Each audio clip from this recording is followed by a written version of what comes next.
नमस्कार, मैं हूं वैभव परमार और न्यूज़ नेशन के डिजिटल प्लेटफॉर्म पे आप सभी का स्वागत है।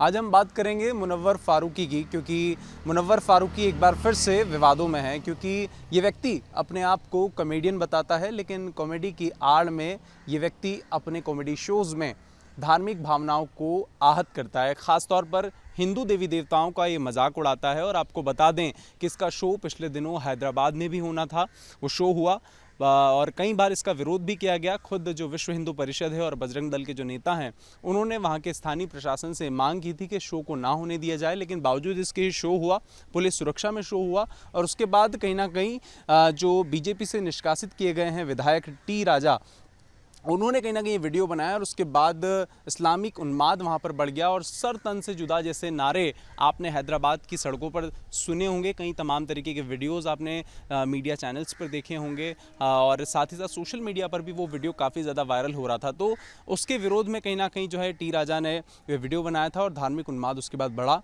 एक बार फिर से ये चर्चा में कॉमेडियन इसलिए है क्योंकि दिल्ली में इसका शो होने वाला था। आपको बता दें कि दिल्ली के सिविक सेंटर में एक ऑडिटोरियम में इसका शो होना था 28 अगस्त को, यानी कल के दिन इसका एक शो होना था। अपने आप को कॉमेडियन ये बताता है व्यक्ति और कई मिलियंस में इसके फॉलोअर्स भी हैं और कई वीडियोज़ भी अब तक पोस्ट कर चुका है। कल के शो को लेकर विश्व हिंदू परिषद ने दिल्ली पुलिस और दिल्ली के जो कमिश्नर हैं उनको एक पत्र लिखा था। पत्र में बजरंग दल और विश्व हिंदू परिषद के जो तमाम नेता हैं उन्होंने ये चेतावनी दी थी दिल्ली पुलिस को कि अगर ऐसे व्यक्ति का शो होता है दिल्ली में तो फिर से धार्मिक उन्माद बढ़ सकता है। आपको बता दें कि बीते दिनों 15 अगस्त से पहले भी एक शो इसी तरीके का होने वाला था, उसको भी रद्द करवाया था विहिप ने, ये कहकर कि देश 75वां अपना जो है स्वतंत्रता दिवस मना रहा है और 76वां स्वतंत्रता दिवस मना रहा है और देश आज़ादी का 75वां जो है अमृत महोत्सव मना रहा है। इस दौरान देश की राजधानी दिल्ली में धार्मिक उन्माद बढ़ सकता है। ऐसे में इस तरीके के शो नहीं होने चाहिए। और एक बार फिर से 28 अगस्त को यानी कल ये शो होने वाला था, जिसे विहिप ने दिल्ली पुलिस और दिल्ली पुलिस के जो कमिश्नर हैं उन्हें लेटर लिखकर ही आगाह किया था कि अगर इसका शो होता है तो बजरंग दल सड़कों पर उतर जाएगा और साथ ही साथ जो विहिप है उसके कार्यकर्ता विरोध प्रदर्शन करेंगे। क्योंकि अगर इसका शो होता है दिल्ली में तो वो कहीं ना कहीं धार्मिक उन्माद बढ़ाता है। राजधानी सेंटर है और यहाँ पे अगर इसके शो को अनुमति मिलती है तो आगे भी देश के कई हिस्सों में इसको अनुमति दी जा सकती है। बता दें कि पिछले साल से ही ये विवादित कई तरीके के जो हैं कमेंट्स कर चुका है। अपने कॉमेडी शोज़ में ये हिंदू देवी देवताओं को मजाक लगातार उड़ाता रहा है। एक बॉलीवुड गाने के तहत ये राम और सीता का भी अपमान कर चुका है। और साथ ही साथ मैं आपको बता दूं कि इसने जो गुजरात के गोधरा में जो कार सेवकों के साथ में जो गोधरा कांड हुआ था उनका भी मजाक उड़ाया था और जो 59 लोग थे उन्हें भी कहीं ना कहीं उस पर आरोप लगाया था कि ये जो दंगे हुए ये अमित शाह की वजह से हुए हैं। और इस तरीके के आरोप ही लगाता रहा है।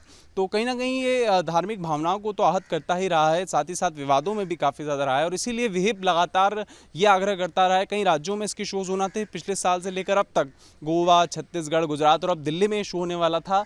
15 से 17 शोज़ बताए जा रहे हैं जो इसके कैंसिल हो चुके हैं। तो लगातार विवादों में रहा है और उसके बाद भी ये बाज नहीं आता है। व्यक्ति अपने पर्सनल सोशल मीडिया हैंडल से लगातार इस तरीके के धार्मिक कमेंट्स करता रहता है और एक ख़ास समुदाय को टारगेट करता रहा है। इसका मकसद यही होता है कि किस तरीके से, और यही नहीं ऐसे तमाम कॉमेडियंस हैं जिनका मकसद यही होता है कि अगर वो इस तरीके के कॉमेडी शोज़ करते हैं तो कहीं ना कहीं उनको ज़्यादा व्यूअरशिप मिलेगी, कहीं फॉलोअर्स इनके बढ़ जाएंगे। लेकिन इससे एक धर्म विशेष को टारगेट करने से कहीं ना कहीं एक धर्म विशेष के लोगों की धार्मिक भावनाएं आहत होती हैं। कई कॉमेडियंस के उदाहरण हम आपको बताएंगे, जैसे जाकिर खान है, वो भी अपने शोज़ में जो है कई तरीके के अच्छे कमेंट्स करते हैं, लेकिन कभी भी वो रिलीजियस कमेंट्स नहीं करते हैं। तो कई लोग ये भी कहते हैं कि ये शायद मुसलमान है इसलिए इससे टारगेट किया जा रहा है। तो एक उदाहरण हमारे पास जाकिर खान जैसे कॉमेडियन का भी है जो कभी भी अपने शोज़ में इस तरीके के रिलीजियस कमेंट्स नहीं करते हैं। तो आप देख सकते हैं कि किस तरीके की सोच है इस तरीके के कॉमेडियंस की, जो अपने आप को कॉमेडियन बताते हैं और उसकी आड़ में फ्रीडम ऑफ स्पीच का सहारा लेकर इस तरीके से धार्मिक उन्माद बढ़ाने के लिए, अपने फॉलोअर्स बढ़ाने के लिए जो है इस तरीके के कमेंट्स कर जो है कॉमेडी को बढ़ावा देने की कोशिश करते हैं और अपना नाम रोशन करना चाहते हैं। वीडियो जर्नलिस्ट सोमेंद्र कुमार के साथ वैभव परमार, न्यूज़ नेशन, दिल्ली।